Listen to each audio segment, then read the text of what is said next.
Dito sa baryo ng La Purisima, meron isang tao na hindi makalakad pero kinakaya. Hindi makatayo, pero pilit niyang kinakaya.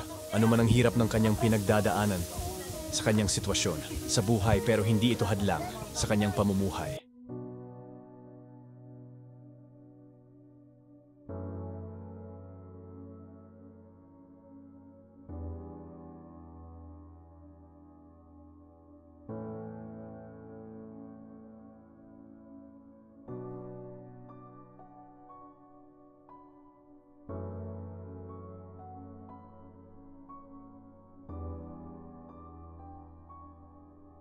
Ako si Roderick de Guzman, nakatira sa Barangay La Purisima, La Paz, Tarlac, 46 years old.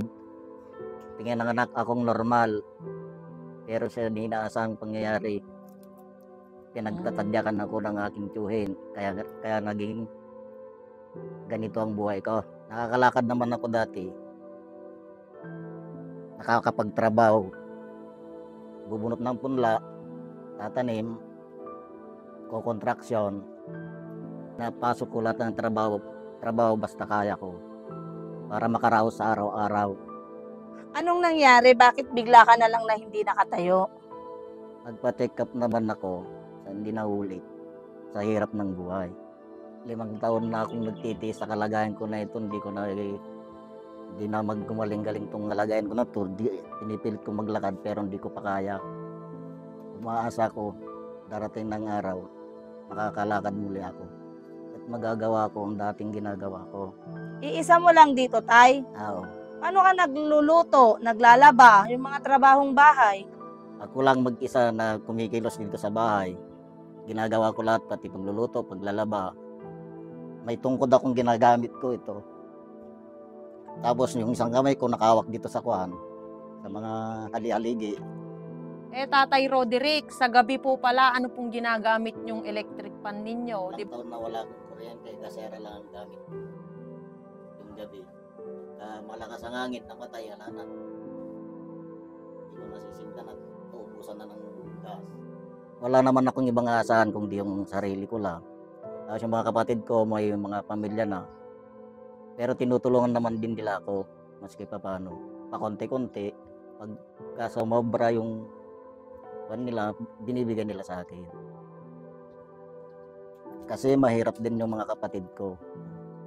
Wala po ba kayong anak o asawa? Meron akong asawa, walang anak, pero siyang kumakahid yung asawa ko para sa aming dalawa. Sa pagkain, nagpapadala. Pagka wala.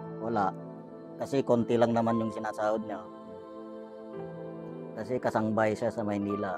Tapos ilang buwan na siyang di nakakauwi dito sa bahay. Ang hirap naman po pala yung napagdaanan nyo, tatay. Paano nyo naman po napaglabanan yung ganyang sitwasyon po ninyo?